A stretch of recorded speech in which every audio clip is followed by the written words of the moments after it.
Hi, I'm Tom Foster, Inc. Magazine's editor-at-large. I am thrilled that for this session of the Inc. Vision Conference, my guest is none other than Mark Cuban. If you're here, you probably don't need me to list Mark's accomplishments, but let me just say that he is a serial tech entrepreneur, owner of the Dallas Mavericks, star of Shark Tank, and investor in hundreds of companies, both Shark Tank companies and other.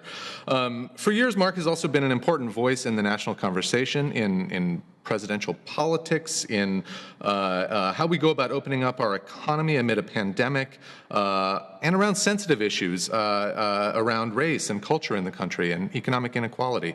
We're going to touch on some of those sensitive issues today. We're going to touch on Mark's entrepreneurial journey and what we can learn from it. And I hope overall the conversation will take us in a place where we can kind of define Mark's vision for the future of business and entrepreneurship and this world that we're all operating in. So without further ado, Mark, welcome. Thank you so much for joining us. Thanks, Tom. Thanks for having me on. Yeah, you bet. So the Vision Conference, as I was saying, is meant to help the entrepreneurial community share ideas and really sort of see possibilities, see where we're going. When I think about your career, Mark, and really the career of most successful entrepreneurs, one of the hallmarks is an ability to sort of see around corners, to see possibilities in the future. In your case, I don't think it's magic, but I'm curious sort of what the secret is that has helped you do that. I'm just always learning. You know, Steve Jobs famously said everything's a remix, and I truly take that to heart. You know, typically with almost every new invention, every new business type, whatever it may be, every new industry you try to create, it's an extension of something that already exists in some manner, and you just find a new angle to provide it. And so, you know, if you're always learning, if you're always consuming information, if you're always asking yourself, you know, how can I do this better? Or I always ask myself with my businesses, you know, how would I kick my own ass, or how would a competitor kick my ass? And how do I stay ahead of that? If you're always looking to push forward, then, you know, it's good. You're going to find new ways of doing things and create new businesses and you know, new opportunities. That's great. I want to come back to some of the specific ways you've gone about doing that. But let me ask you first about something that was in the news just recently. You made some headlines. You picked up Delonte West, a troubled former NBA star. You went out of your way to find him at a gas station, pick him up, take him somewhere safe, wait till a family member came, and I believe now he's getting the kind of help that he needed. And I'm curious, you know, less about the details of what actually happened that night, but your perspective on why it's important that somebody in your position really go out of his way or her way to help others who are really in need. You know, the reality is, for better or worse, we all make these little judgments in our mind when it comes to helping people. You know, is it, you know, can I do it? Do I have the skill set? Do I have the time? Do I have the resources? And the reality is, right now in this pandemic, sitting at home, I have the time, you know, and I have the resources. And you know, Delonte played for the Mavs, and I was heartbroken when I saw the pictures of him, you know, begging for money on corners. And it just so happened that one of the places where the pictures came from is, you know, a couple miles from my house. So I went out and started driving around to look for him. Reached out to his mom. Found somebody who had her phone number, and, you know, got his new number and started calling him. And for a few days, he didn't return my call. And at one point he did. And when he did, I just said, Delonte, don't move. And it, you know, it wasn't like I took this huge undertaking, and it was really pretty straightforward. I got him, you know, I stuck him in my car and, you know, found a hotel room until his mom could get there and his father-in-law, and, you know, just try to help. And then once we got her there, you know, his response to her was going to be a lot different than to other people. And we worked with an organization she had been working with, and she really had the hard part of getting him on the plane and getting him down to rehab. But we did that. And so, you know, it was just the right thing to do. It was, you know, I hate to say it this way, but it was easy for me to do. And so why wouldn't I do it? Taking a slightly wider angle lens at that, how do you think about your sort of civic responsibility and the civic responsibility of successful people and of businesses. We have a community of entrepreneurs here watching this show. What is the civic responsibility to reach out and sort of help those who are less fortunate than us? Great question, Tom. The business world has evolved over the past 3, 4, 5 decades. Things used to be, I remember when I first graduated from college way back when, people talked about IBM and EDS and wearing a crisp white shirt and, a specific tie, and you had to wear a suit, and look the part always. And, we were very formal in the business world. And over the years, that's really changed. And we've come to the understanding that really our country, our economy really truly is only as strong as our weakest links. And it took me a while, because look, we all as entrepreneurs go through this process. Can I start a business? How, starting the business, getting going, just trying to survive, and then hopefully having some level of success. And then, while you're trying to succeed, you're just in this grind that consumes you. And it's really hard to look at the bigger picture because you just want to survive and you want to succeed and you want to take care of your employees. But at some point, as you reach different levels of success, when you're past that point of just having to worry about can you pay the bills, and the reality, obviously, a lot of people have fallen back to the point where they're concerned about can they pay their bills during this pandemic. But if you get to the point where you're past that, you have to start looking at the macro issues. And in looking at the macro issues, the community, we're mostly a consumer-driven economy.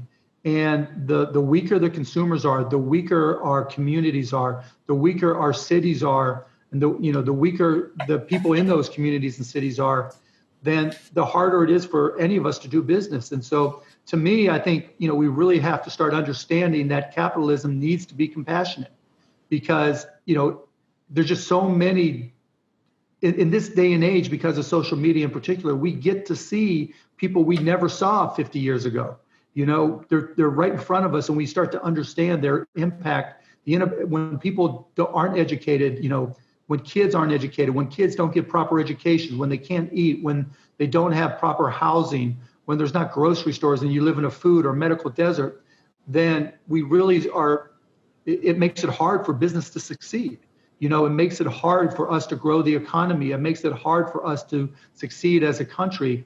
And so to me, I've gotten to that point where I can say, you know what, let's think about helping people because this country has given me so much. It's time for me to give something back. And I think every entrepreneur needs to do the same thing at the scale that's relative to them, right? So you might have a small 5 or 10, 15 person company, but you're really going to be tied to a community at some level. What can you do to make your community a little bit stronger? Because by doing that, not only is it the right thing to do, not only are you supporting the people that support you, but you're helping the economy for the future of your company. And as the bigger you get as in your company, the more you can do to help. And when you find those times that you can hire people that you may not have hired before, because now you can invest in them to make them smarter and better at what it is you do in your company, you also start to open up new doors for new opportunities. I mean, it took me a long time to realize that it's a lot smarter if I'm selling to a certain community. It's a lot smarter and more efficient with more upside to hire people from those communities. Now, they might not have the pedigree that I might have hired for in the past, but by hiring people that might not have gone to college or might not even have graduated high school, depending on the job, and training them, you get a very loyal employee that understands the markets that you sell into better than you because you're probably not connected to them the way you used to be.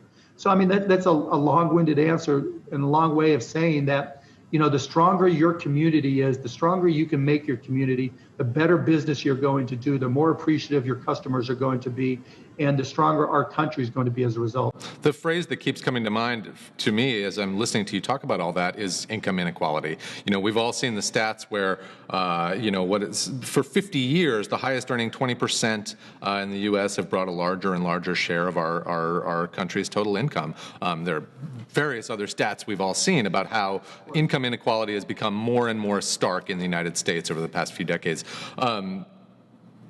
What is your take on how that affects the ability for people to realize the dream of entrepreneurship in America, realize the American dream, really? How important is that issue as it relates to entrepreneurship? It's critically important because, if I've been in a situation where I was getting paid by the hour as a bartender and, had 5 roommates and, had my lights turned off, and you have that fear all the time when you're just getting paid by the hour. And, as opposed to where I am now, where I can invest in stocks and bonds and companies and all the like, and I have appreciable assets. And so when people are just getting paid by the hour or just getting paid barely enough to get by, they're not going to be able to increase their net worth at all. I mean, we can talk all we want about, well, you just need more discipline to save. And if you save more, you can invest more. And, almost half the country is invested in mutual funds or stocks. But you have to think about that other half, because income inequality, as you've mentioned, Tom, is becoming a bigger and bigger problem. So the question becomes, how do we deal with that? And, my first company, Micro Solutions, when I was 23 years old, I started off because I couldn't really afford to pay people as much as they could get from other jobs. So I gave them stock in the company. And as it turned out, my 80 employees all made good money when I sold my company. Almost 20% of the total receipts from the sale of that company went to our employees, and they were very happy. And that worked out so well. Every company that I've started since then, the people have gotten stock or stock equivalents, because the harder they worked, the more value they created in those companies, the bigger those companies came. And when it came time to sell them, they benefited as well. And that's something I take pride in. But, as an entrepreneur, you really should think very strongly about giving equity to your employees, because, not only will it make them, take ownership of your company, literally and figuratively, but it really makes a difference in their lives as you do better. And if you get to the point where you have an exit, oh my goodness, I mean, it may be enormous for them, and it could be life-changing, not just for them, but for their families and their families' families. And so if we're really going to address income inequality, entrepreneurs, CEOs have got to look at, how do we provide appreciable assets to employees? If in addition to equity, I mean, we've worked in programs where we've helped people get educations, or we've helped them buy homes. So, anything you can do to help your employees, invest in appreciable assets or receive appreciable assets, that's how the income inequality gap gets closed. Because anytime someone's just working by the hour, just a flat salary that, barely lets them keep their head above board, we're not going to close that gap. And I'll add one more thing.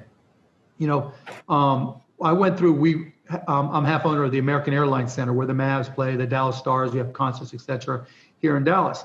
And I wanted to make sure that all of our employees not only had a living wage, and we were able to get them up to that $15 level and now even higher, but I also wanted to know if any of my employees were on federal assistance or any type of public assistance.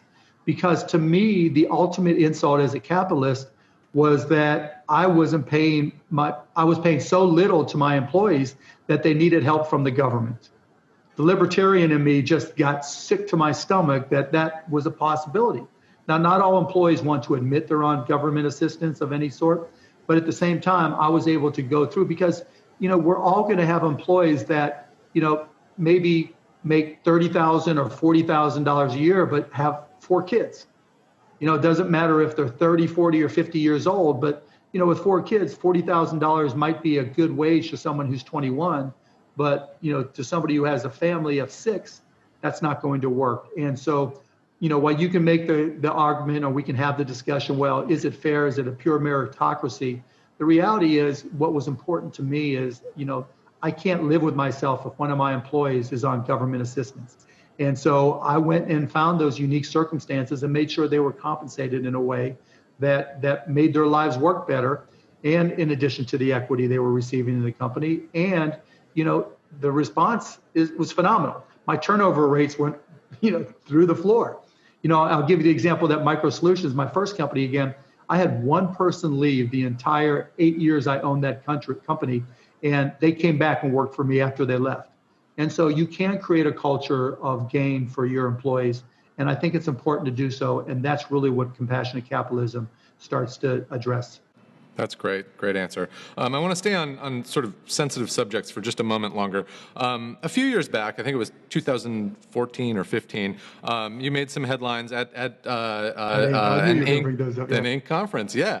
And, there was a quote about, where I won't even bother repeating the quote, but essentially your point was that we all have ingrained prejudices. And one of the important things to do is to recognize that correct me if I'm wrong here, but to recognize that we have ingrained prejudices in order to be able to address them and move forward. I feel like that point is more important this year than maybe ever before because of the really hard conversations that are being had in the wake of the death of George Floyd and all the other things that have gone on and that have driven big national conversations. I'm curious what you see as the really important priorities within the organizations that you own, that you run, to recognize, the ways that they can improve when it comes to diversity and inclusion. What are you guys doing to look to the future? I learned a lot since those days when I, talked about that. To me back then, trying to understand my prejudices, I always looked at everything as a math equation. Treating people equally was treating people equally. What I said to Tom, I would say to Sally, right? Because that's treating people equally. But what I learned was treating people equally does not mean you should treat them the same because everybody's different and you're not recognizing, particularly in a business environment, the opportunities that come with those differences. And so I've come a long way since then, and particularly as it applies now, the reality is that as a white person, it's hard for us to truly understand what it's like to face racism. It doesn't mean white people don't face difficulties and adversity. Of course we do. It doesn't mean that, whatever our ethnicity is or religion, that there's not times we don't face prejudice or even racism. Of course we do. But the reality is, we have to start understanding the problems that those races face, and in particular, African Americans. There are just certain issues that, in talking to my employees in depth in ways that I didn't do it when I was at that Inc. conference, that I've come to understand that, there's lots of things that don't happen to me because of the color of my skin. And there's lots of things that do happen to African Americans and Latinos and other, people of color and LGBTQ because of who they are. And it harkens back to what I said a little earlier. We as entrepreneurs and CEOs, we have to start to address those things because it's smart business. When my employees, African American employees, so I sat down and talked to a bunch of people of color in our organization, and something that came up over and over again was the talk. I'm like, what's the talk? And the talk is when you're African American, you want to talk to your son in particular when he starts to drive and tell him how to respond if you get pulled over by the police. Things like, if you can pull over in a lighted area. If you can, make sure somebody with a phone is videotaping it.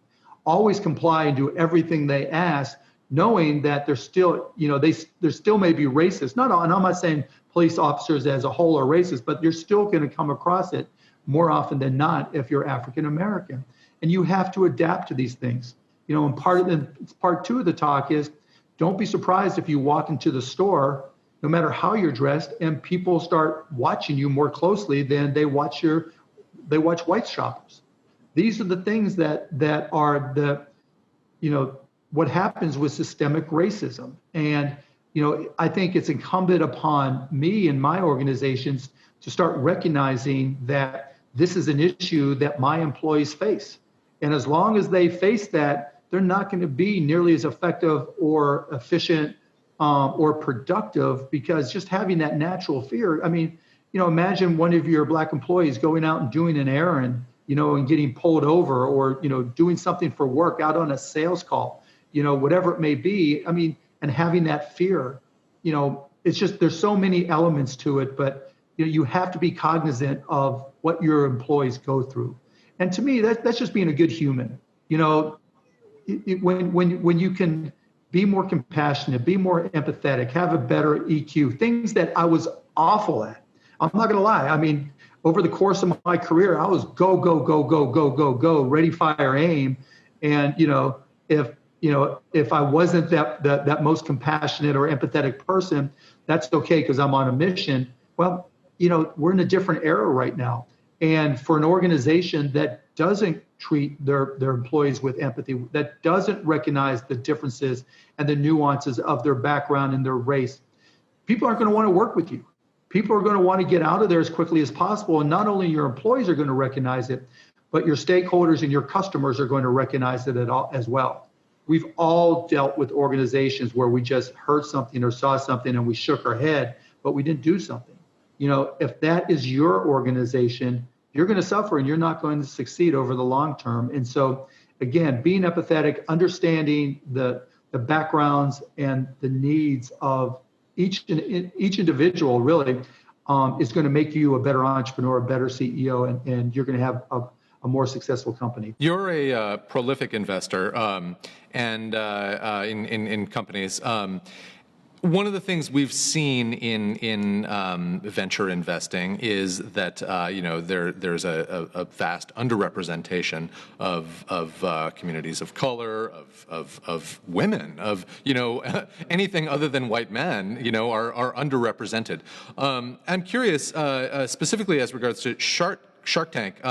What have you done personally, or what has the Shark Tank organization done to try to think about equity in that way?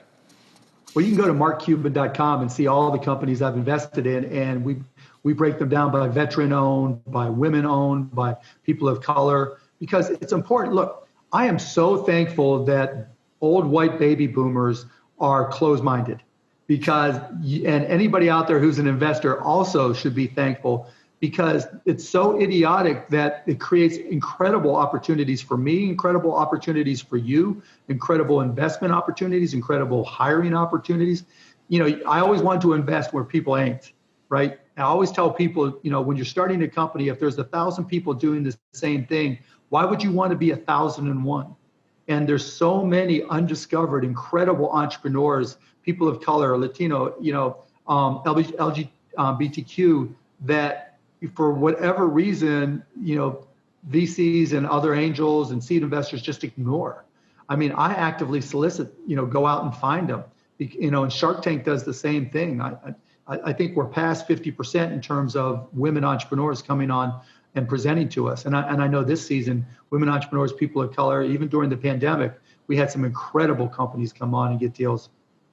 But for me, I think I've easily invested over $50 million in people and women of color and disadvantaged communities, because it's just super smart business. And, I've co-invested and, helped found all the above, because, not only are there some incredible people who are overlooked, but, people who invest, people of color are able to sell to communities that they understand that an old white guy's not going to understand, or an old white woman is not going to understand, for that matter.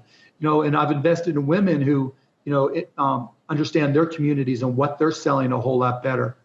There's just so many examples of, I've got this guy, Noel Doherty, who does these twist combs. They look like little tennis rackets for African-American hair that let you poof it up and shape it and all this stuff. He's killing it. If I haven't made 10x on my investment from Shark Tank, it's about to happen, and so there's just example after examples like that, if you're able to invest, if you're able to partner, if you're able to acquire, if you're able to hire, it just makes so much sense, because there's just so much undiscovered talent that if you just go look for it, you can find it. I saw a stat the other day. Let me add one more thing there, Tom. Yeah, and I'm absolutely. not saying, give somebody a shot because they're black. Give somebody a shot because they're a woman. Give somebody a shot because they're Latina, right? I'm telling you, if you look, you will find talent that is incredible, but is ignored, right? And I'm all about meritocracy. It's out there. It's just that we don't look for it, right? And if you go look for it, if you go ask people about it, maybe they went to an HBCU, so they or a small public university, so they don't have the pedigree that gets through, hiring, that gets through recruiters, or that the recruiters like to find, they're out there to find, and talking to the recruiting offices at public universities or HBCUs. There's just incredible talent out there that is better than the talent that you hired. You just didn't put in enough effort to go find the best. Let me change directions a little bit. We started out the conversation. You said, one of the things you do is basically do your homework. You're constantly learning. Last time we spoke a few months ago, early on in the pandemic, you told me you were spending a lot of time studying up on artificial intelligence, on AI. I'm curious what you're working on right now. Is that still your big project? What are the big areas that you're really investing your time in for, preparing yourself for the future? Yeah, AI, it's one thing to learn about AI, and, I'm not an expert by a long shot. I'm not out there creating, trillion layer models, or anything like that. But, over time, having become more literate in AI, you start understanding what works and what doesn't work, and who does a good job and who doesn't, and coming to the conclusion that right now this economy is an economy of AI haves and AI have-nots, because implementing AI successfully is not cheap, it's not easy. So beware of people saying, "Oh, I have this great AI person, and for this de minimis amount of money, we can add AI to your company," or just invest in this because I have this guy from MIT. It doesn't work like that. The cost, the overhead associated with the data and the processing is enormous. But we're turning into a country of AI haves and have-nots. And if you look at the stock market, the companies that are just booming right now in terms of stock price, even in the middle of this pandemic, and yeah, you have to kind of, be a little critical just because of the easy money element of the stock market right now. But look at the Amazons, the Netflixes, the Unities, the go down the list, the Cloudflares, whatever it may be, Apple, Netflix, et cetera, right? Those companies have spent a decade, if not more in some cases, working on AI and invested billions. Whereas, the Inc. 5000 is very difficult for them to truly implement AI. You can use a chatbot that you license. You can use, Salesforce.com or other, sales mechanisms. You can use vidIQ that implement AI at some level to help you. But in terms of being an AI-driven organization, it's hard right now, and it's difficult to do it correctly. And I to suggest that when you try to do something in AI, that you take care, because whatever you think your budget's going to be, it's going to be 10 times that. And just because something uses AI and gives you a response or results doesn't mean they're correct, right? AI has to learn, right? It has to get smarter over time. And so because it's so expensive and companies want to implement it, it's very difficult not to just say, well, this is AI provided, so it must be right, and I'm going to go all in on it. So you have to be very, very, not only literate, but aware. And I don't have my book right here. There's one I'm reading right now called Competing in the AI World or something like that. And that's a lot about what they talk about, that not all AI is right out of the box, but you have to start thinking about the future and how you start implementing AI, but being careful how you do it and cost conscious how you do it. Can you give me an example or two? I mean, as you just said right now, there are risks in sort of not doing it right, and also, saying, hey, look, it's expensive, it's hard, it's this concept, artificial intelligence, that we hear all around us, and yet can be kind of scary because how do you use it? I'm curious, in your businesses, in basketball, in an arena, in things that one might not think right off the bat are, have sophisticated artificial intelligence applications. How has that kind of technology become really important for your businesses? So in basketball, it's nonstop use. I mean, trying to create a predictive algorithm that takes video from a game, or it actually captures video in real time and processes it through computer vision, and then processing it through machine learning or deep learning, and through pose estimation, and trying to predict what happens if this is happening. What's something that we haven't considered could happen, or what are the elements of a game that need to be considered? I'll give you one specific example.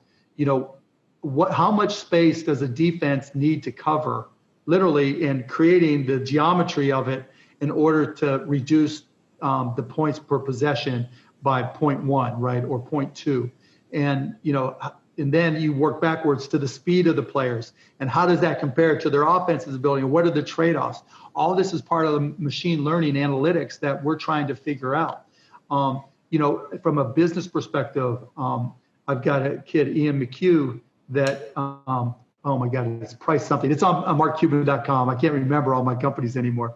But what he does, he uses machine learning to in essence, replace A/B testing. So what is the best price you should charge online for a product? And they'll keep on running this, real-time analysis of your gross margin dollars based off price changes that you test. So, if it's, $3, then what happens if it's $3.02? What happens if it's $2.98? And it works towards finding the optimal pricing, but it keeps on retesting it all the time. And that becomes something that is used through an API to allow you to continuously test your pricing. So those are two examples. I'll give you one last one with the Mavericks. When we're looking to sell season tickets again, when we're back getting started again, what is a customer identity pattern that we should use to give us the best percentage chance of closing a person to be Maverick season ticket holders? So is it somebody that likes flowers? Is it someone who likes flowers and drinks tea and, takes the bus?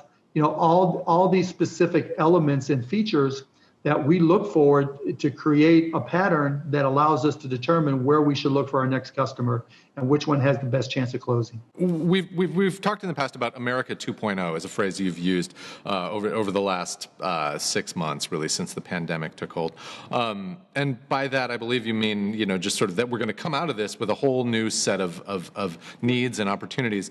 I'm curious that as you've looked at our world over the last 6 months. What are some of the opportunities that you have spotted, and really how has that evolved over time? What are some things you're seeing today that in April even or May you might not have anticipated?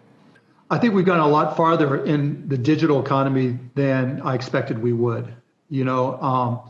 Everything that can be digital is becoming digital right now. And we're finding this new equilibrium where things that we would have done, going to a Mavs game, going to a concert, going to a movie theater, in terms of entertainment, we're finding digital equivalents. The streaming business is booming. We're buying, we used to go to restaurants a lot more than we do now. But it's not like we're not eating. It's not like, well, I can't go to a restaurant, so I'm not having dinner tonight.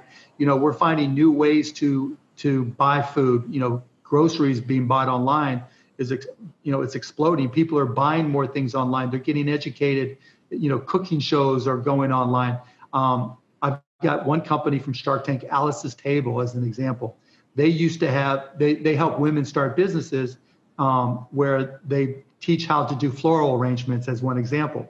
And that was all, they'd, take a ballroom in a hotel and sell tickets for $75 or whatever it was, and bring in 100 people to teach them how to do floral arrangements. And then they can then in turn charge people for the floral arrangements they do.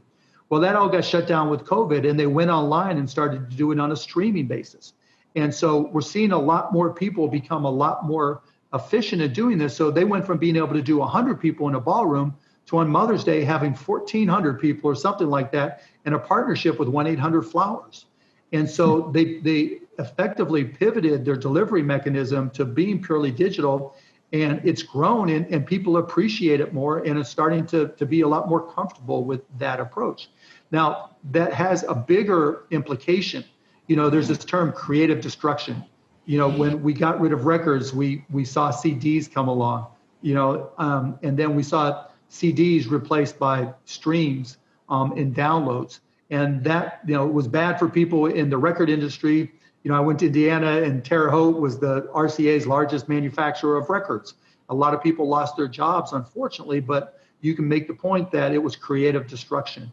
And so now we're trying to figure out what part of the destruction is creative and what part will come back to the way it was before. And as entrepreneurs, that's the hard question we have to start answering about our businesses. And that's where we need to start looking for opportunities. Today I was talking to somebody, well, actually I was talking to myself. I just happened to be thinking, as we try to look at home, work from home versus going back to the office, and the cost associated with it, and the time associated, and the commute time associated with it. Is there a better way to bring people together to be creative? Like if I don't have an office and 80% of my, work is work at home, what can I do with that 20%?